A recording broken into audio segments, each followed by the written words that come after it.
in the themes that he raised here today. Because he was saying, when you get an opportunity in life, it's up to you to use it.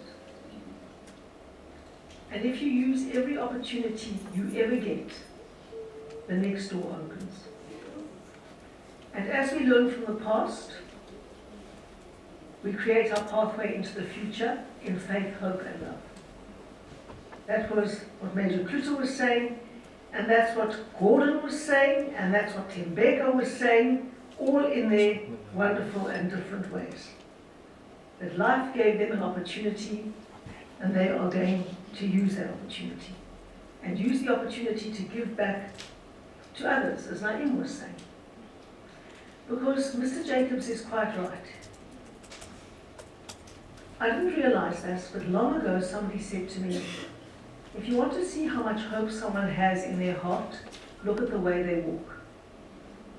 And it is so true. People with a purpose, who feel they've got a direction, who feel they're going somewhere in life, walk in that way.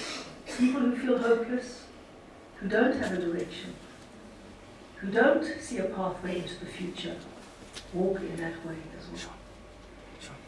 And so it's amazing for me to hear him say that within a few days he could see the change in the way people walked. Because that was a change in their sense of purpose for the future.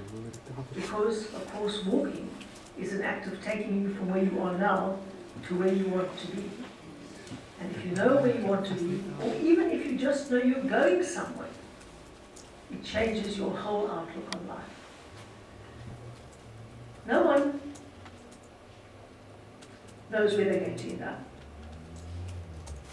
And it's great, as Gordon says, to have a vision and a mission, and to do short-term and medium-term and long-term planning. But let me tell you, while you're doing that, and it's very important to do that, life is often what happens to you while you're busy making other plans. And you have to be open to new influences. You can't say, this is not in my plan, so I'm not going here. Because life has a fabulous way of throwing opportunities across your path that you never expected. And you have to be open and flexible enough to see those opportunities, because, as Reverend Duplessis said, we need to look back with thankfulness and learn from our past. We need to look forward with confidence. We need to look inward with commitment. But above all, we must have faith that in the end, the universe is a good place, and that we can fulfill our purpose on earth if we use the opportunities that are presented to us.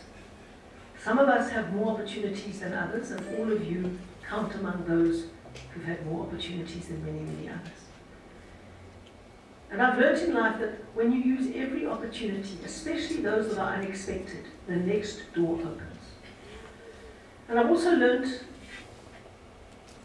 that one has to do many jobs that one doesn't like in life. But if one does everything well, the next opportunity opens. And every job has bits that you don't like, that are difficult. But the point is to see those through with commitment, to be proud in your job, and that transforms your attitude and others around you. My parents had to leave Germany with absolutely nothing. They came literally, my father said, with the shoes on their feet and the knowledge in their head. And he learned from that, he said, the only thing no one can ever take away from you is what is in your head and in your heart. That is your knowledge, your attitude, your faith, your commitment. Those are the things that no one can take away from you. And that combination creates your wealth in life. Not only in a physical sense, but in the sense of finding fulfillment through serving others.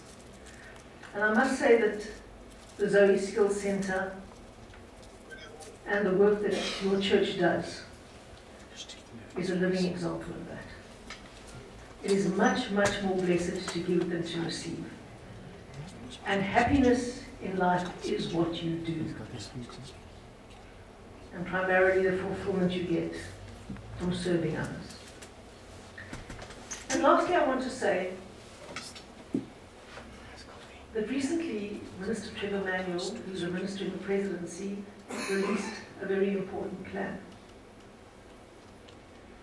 And the plan said South Africa needs 3 things to succeed. We need leadership at every level of society. We need competent government. And we need active citizens. And it is that partnership that causes success for a nation. And that is why our motto in the Western Cape is better together. And if there is one place that symbolizes what I'm talking about, it is the Zoe Academy of Skills.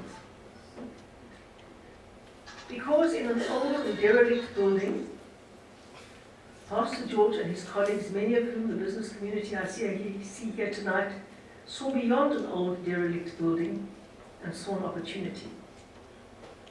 They came to us and they asked us for very little. They only asked us for the opportunity to fix the building.